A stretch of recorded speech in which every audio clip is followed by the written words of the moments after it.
提起玉皇大帝，相信很多人第一个想到的就是《西游记》中的玉帝形象，掌管世间天地万物，甚至给了孙悟空很多帮助。但是我们似乎没有看到过玉帝出手，对于玉皇大帝的实力也没有相关的笔墨刻画，这就使得俯瞰世间万物的众神首领成为了一个天庭的吉祥物。那么玉皇大帝的实力究竟如何呢？他又是怎样才让众人心悦诚服地追随他的呢？玉帝的来历，玉皇大帝是中国神话中的三界众神之首，在中国古代神话传说中，他统领三界神仙和凡间众生，管理宇宙万物发展的神。玉帝居住在太微玉清宫，所属道教神祇，他是道教第一位尊神。对于玉帝的来历，有许多种说法。接下来我们就来看看玉帝的来历是什么，以及玉帝和如来谁比较大。在中国神话历史中，玉皇大帝的名号是比较晚出现，到宋朝时，由宋真宗为道教高尚玉帝加尊号曰太上开天直符玉历含真体道昊天玉皇上帝，为极尊贵特殊的天神，是众神之领袖。玉帝的来历有许多种说法，其一，据古籍记载，曾经有个敬德国王与王后一直以仁德之心来治理国家，在他们治下国泰民安，百姓安居乐业。但是他们一直都没有生下一个儿子，一直深以为憾。他们向黄老诚心求子，黄老拿出如意，吹了一口仙气，将他变成一个婴儿。黄老将孩子用龙辇护送交给国王，国王接孩子的时候，感觉到孩子像山一样重，恍惚间惊觉自己原来处在梦中。国王将梦境跟王后说了，发现王后也做了相同的梦。3年后，王后产下一个王子，这个王子从小就开始修道，历经10万劫，最后终于成为玉帝。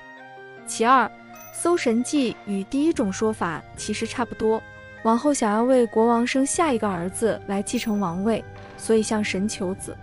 王后梦见太上道君抱着一个孩子而来，王后大喜，将孩子接了过来。1年过后，王后果然怀孕了。王子出生时，身体充满光亮，长得眉清目秀，这就是玉帝出生的故事。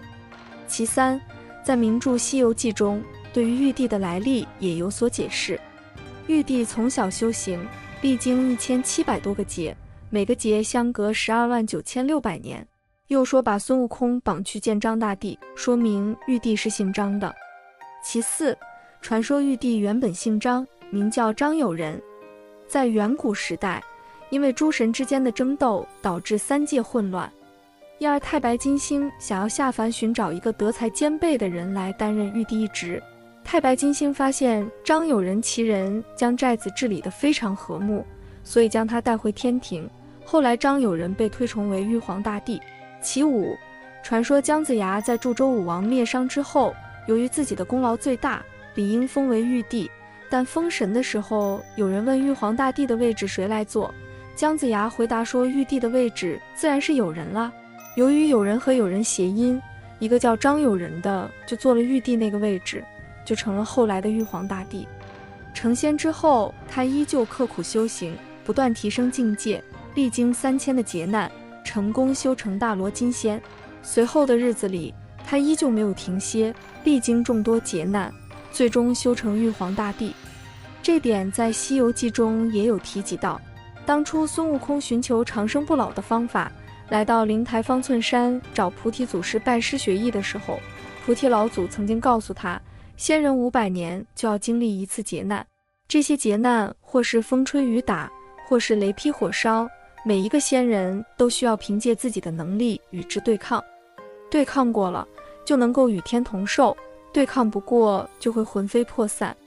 因此成仙之后还需要不断精进自己以度天劫。而孙悟空大闹天宫时，如来曾经告诉他，玉皇大帝自幼修行已经经历了1750劫，并且每一次历劫都要花上129600年，凭借如此的恒心和毅力，他才修成了无极大道，成为了玉皇大帝。因此可以确定的是，玉皇大帝的实力绝对不容小觑。玉帝出手，在《西游记》中，玉帝仅仅出手过一次，就是在祈雨凤仙郡的时候，唐僧师徒4人来到凤仙郡，发现这里3年未曾降下一滴雨水，孙悟空便去寻了东海龙王降雨，但是龙王碍于玉帝的旨意，拒绝了孙悟空的要求。这里可以看出玉帝的威严，即使龙王惧怕孙悟空的能力，但还是未向悟空妥协。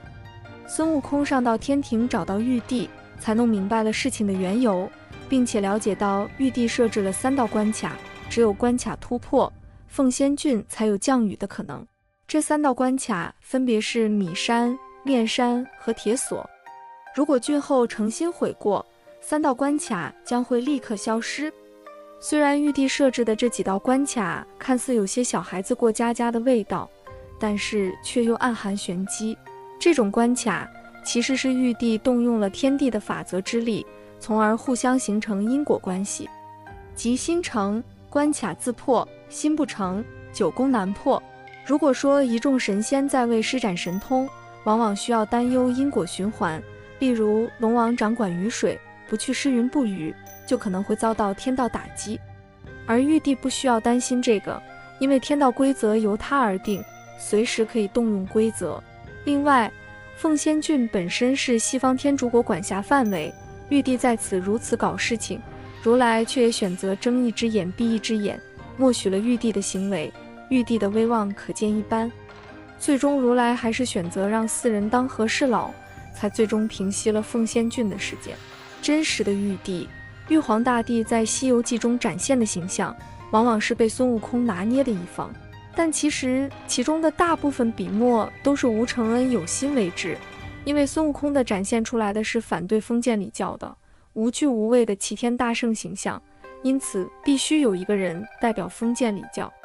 而这个人就是玉皇大帝。纵观整部《西游记》，我们可以发现关于玉帝的能力似乎并没有过多的笔墨描写，从这一点我们就能看出作者的偏向。但是回顾整篇《西游记》，我们可以发现每次孙悟空遇难向天庭求助时，玉帝便会派出天兵天将协助捉妖，也能够看出玉帝本身的气度并不是书中描绘的那样十分小气的，他不会因为孙悟空曾经大闹天宫，打击了他的尊严，而暗中使手段，每次行动都会竭尽全力帮助孙悟空渡过难关。另外，根据书中的记载，玉帝能够直接让10万天兵天将以及雷公电母听命，可以看出玉皇大帝本身的势力是十分庞大的，可以让他在整个3界是横着走。另外，玉皇大帝还掌握了整个蟠桃园，蟠桃可以让神仙延年益寿，躲避各类劫难，因此每年的蟠桃盛会其实是玉帝用来笼络人心的手段。神仙不是长生的，也需要不断修炼才能抵御万劫，从而长生不老。而蟠桃可以直接帮助神仙渡劫，修炼不够的神仙找到玉帝吃几个蟠桃，慢慢的变得有求于玉帝，玉帝的势力越来越大。掌握了蟠桃园的玉帝，相当于变相掌握了神仙的生死。除了一些本身实力强劲的神仙之外，大部分神仙都需要玉皇大帝的蟠桃延续寿命，间接被玉皇大帝控制。因为凤仙郡的人们对于神明不敬，玉帝选择3年不降雨作为惩罚，是为了让凡人保持敬畏之心，同时也可以看作是对于天竺如来的一次示威。你管不好自己范围内的人，纵容他们对神明不敬，那我惩罚一下，你们没有意见吧？总之，在这场闹剧中，玉帝可谓一举多得，获得了当地百姓的认可，又为唐僧师徒做了顺水人情，同时向西方宣示了自己的威严。虽然看上去有些小儿科，但是架不住效果好，起效快。在这一次佛道争锋中，代表到的天庭扳回一城。虽然《西游记》中对于玉皇大帝的刻画并不多，不过综合来看，玉皇大帝不论实力还是势力，都足以在3界之中横行，既有谋略，又具有胆识，怎么能不被众神爱戴呢？以上就是今天的内容，喜欢请订阅、点赞、转发，感谢观看，我们下期见。